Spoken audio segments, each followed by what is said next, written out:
Okay, so one of the things that was a really big deal when I was growing up was purity culture. And while I'm not a super progressive Christian, like I still 100% believe that sex before marriage or outside of marriage is wrong. However,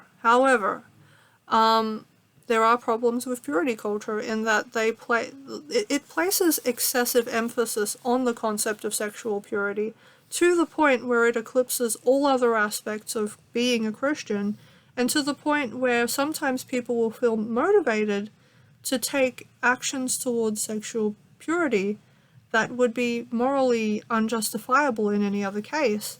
There have been times when guys have broken up with me, not because I or they were actually doing anything wrong, but simply because they thought that my feelings for them were too strong.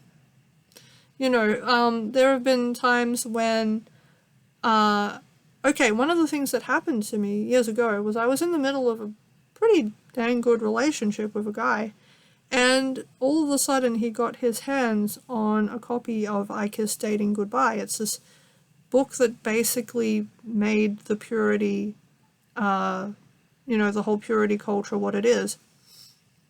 And once he had that book, he started to say, I want to treat you like a friend, I want to treat you like a sister, and without knowing much about the book, when you're trying to be someone's girlfriend and their potential wife, and they're telling you, no, you're my friend and you're my sister, you know what I mean? Even if you're a very secure person, I think that's going to place a bit of damage in that relationship, in that you'll be like, well, so we're just friends, so we're never going to get married, so what are we doing then? And if I'm not going to marry you, then I might as well just talk to someone else instead. And that's the thing, that within purity culture there is this expectation that you should be able to instantly leap from being friends to being married, with no opportunity to really get to know each other romantically at all.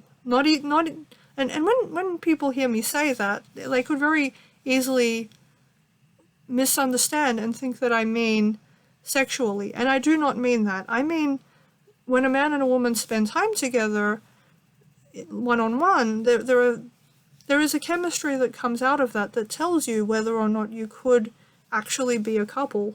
And you can't get that from group dates, which is another feature of purity culture, or being chaperoned. Again, you can't really do that, because there's certain things that there's certain conversations you'd need to have with a potential marriage partner that you just can't do with your parents in the room. You just can't. You can't ask them whether or not their sexual preferences are compatible with yours, for example. You can't ask them, whether, there's just so many things that you can't ask them how to what extent they're comfortable with physical affection. You know what I mean? You can't say that in front of your parents, especially not if they are just, obsessed with controlling your sexuality, like to the point where they are following you around on a date. Come on. You just can't. But there is that undercurrent with purity culture where you are made to be frightened of your own body and frightened of your own sexuality, as though it is so virulent and so horrifying and so terrifying that even God can't control it, that it's completely out of control and you're going to just end up fornicating no matter what you do, and unless you take all of these wild, crazy, extreme measures like side hugs and never being alone in the same room as a person of the opposite sex, and if you look at porn once, you've got a disease, and you'll spread it around to other people, and you shouldn't even talk to a person who's looked at porn because they'll contaminate you, and it's very extreme. The basic intent, which is sexual purity, is a good one, but it's so overblown that it really places such excessive emphasis on the sin that you end up living with this false assumption that God wants nothing to do with it, and nothing to do with you if you have those kinds of feelings, which is not true at all. If you read the Bible very carefully, God doesn't hate people just for having sexual impulses. They're a natural part of how people were created by God. They're a natural part of how procreation happens throughout nature. The real problem is when these feelings are abused. And certainly there are many people I encountered throughout my youth that said similar words, but they surrounded that statement with so much shame and so much fear and so much, oh, if you look at porn, you're as bad as a child abuser. Really? I'm not saying I'm in favor of looking at porn. I think, if you can quit, that's great. Some people can't, well, okay, maybe they can too, given enough time and, given the right training. I don't know that much, but, my point is that there was this tendency to talk as though sex was somehow a bigger sin than any other sin that anyone could commit, and purity became this term where it really meant virginity, even though I would argue that if you're sitting around looking at everybody around you thinking, oh, that woman's a slut, that man's a gigolo, that person's secretly running a brothel, I would argue that, even if you never have sex your entire life, your mind must still be very impure if you're having these kinds of hurtful, judgmental, heartless thoughts about the people around you with no effort to even try to understand their side of things at all. Just give me a moment. A heart that loves violence and hates others is an impure heart. But, they don't publish nearly as many books about not hating other people or not being angry with other people unjustly, even though arguably these sins have much, more direct consequences in day-to-day life, and they emerge as much more significant problems in day-to-day interactions with other people. And yet nobody was as urgent about the need to deal with things like hate and judgment and inappropriate judgment and things like that. There was just an absolute obsession with sexual purity. And, it was partly reactionary. It was partly because in the 90s, it was after the 80s, people's values had become much more permissive, and, there was a kind of moral panic going on about, well, what's going to happen to our kids? And especially for Christians, there was a very real fear of, oh my gosh, there's sex in video games and movies and TV. How are we going to protect our kids? How are we ever going to have any hope of keeping them from making the same mistakes I did when I was their age, and that sort of thing?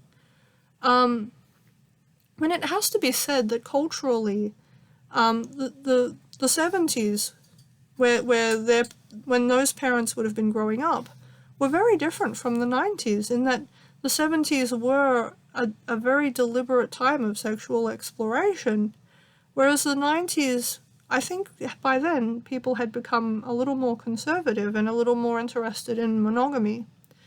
And even now, I would say people are in some ways more conservative than the 70s. It's not as commonplace for people to gather in large numbers in a public space and get half naked and, deliberately disrobe in front of each other for the purpose of feeling freer.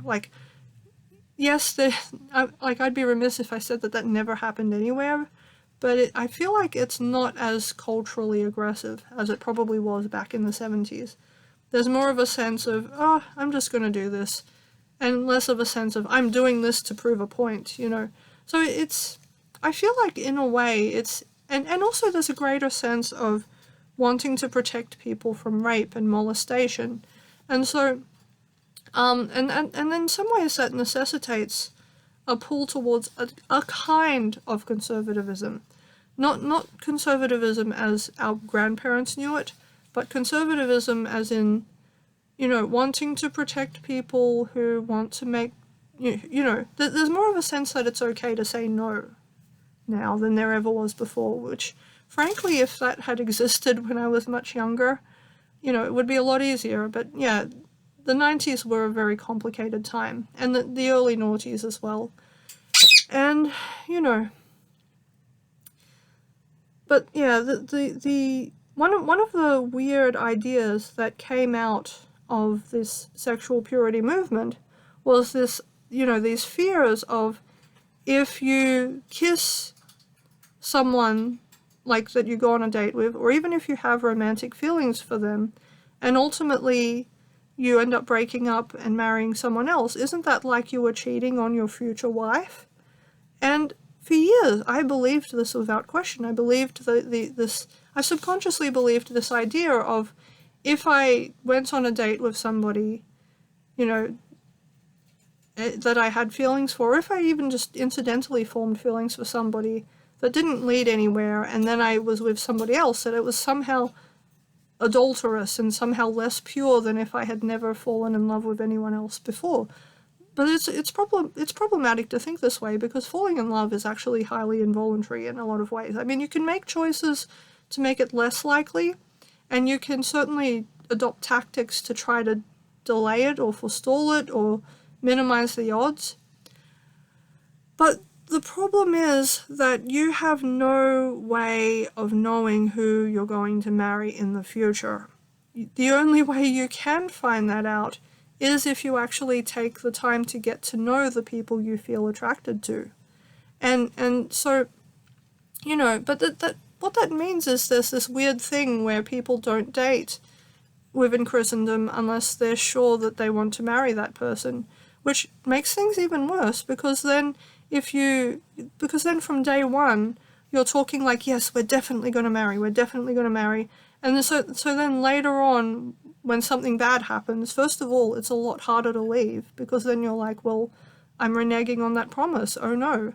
And also, you feel dirty, you feel adulterous, because you feel like you're backing out on somebody who you loved, and who you had promised yourself to quite prematurely, and you didn't take the time to get to know them before making that level of commitment, because you didn't think that it was okay to do so unless you were already making those promises. And so you end up getting, I think, much more attached and much more defeated in every breakup. Each breakup ends up feeling less like a breakup and more like a divorce. Like, it's way worse than it really has to be. And sometimes they're drawn out for a much longer period of time than they otherwise would have been if people had felt more comfortable just saying, okay, I don't feel like this is the right person for me to spend my life with, let's just part ways amicably. Like, no, there's a much greater sense of guilt than is really necessary. And it is a much greater sense of guilt than is necessary, because by that same logic, you should never marry. Because if you marry somebody, you don't know, they might die, and then you might marry somebody else. And then, doesn't that mean you were cheating on your second partner with your first? Like, it's just a silly idea. And another one that they say, what is it? Let me think.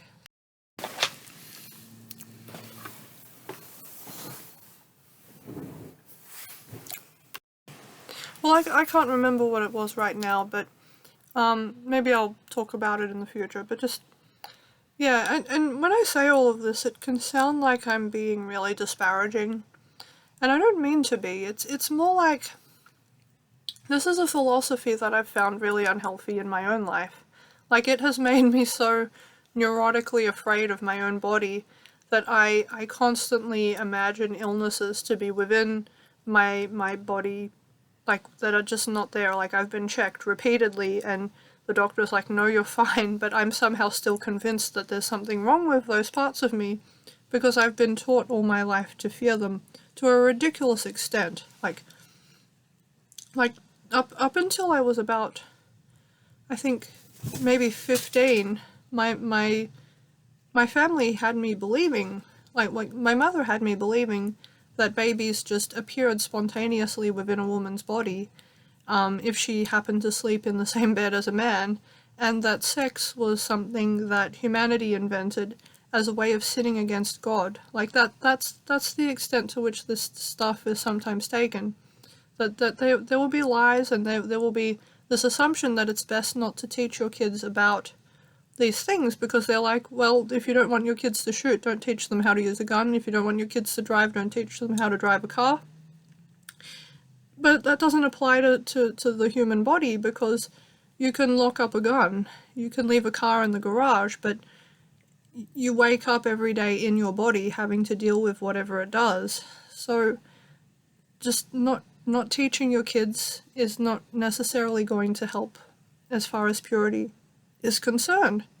And you know, I feel like a lot of people could misunderstand what I'm saying and think that I'm disparaging the concept of purity itself, and I'm not. I actually think sexual purity matters. I just don't think it's best achieved by moral panic, because panic is fear, and it still means that you're not trusting it to God. If you're afraid, you know, the Bible tells us so many times not to be afraid, and it's, you know, there is another woman vlogger who talks about this, where, you know, if you really trust God, your actions shouldn't be coming from a place of fear. Your actions should be coming from that place of faith. And so, you know, rather than, you know, instilling fear into people about these things, I think it's best to just be honest and just talk about, you know, the realities of it, instead of bombarding them with a moral panic. But yeah, I feel like I've run out of things to say on this topic, so I'm going to just stop now.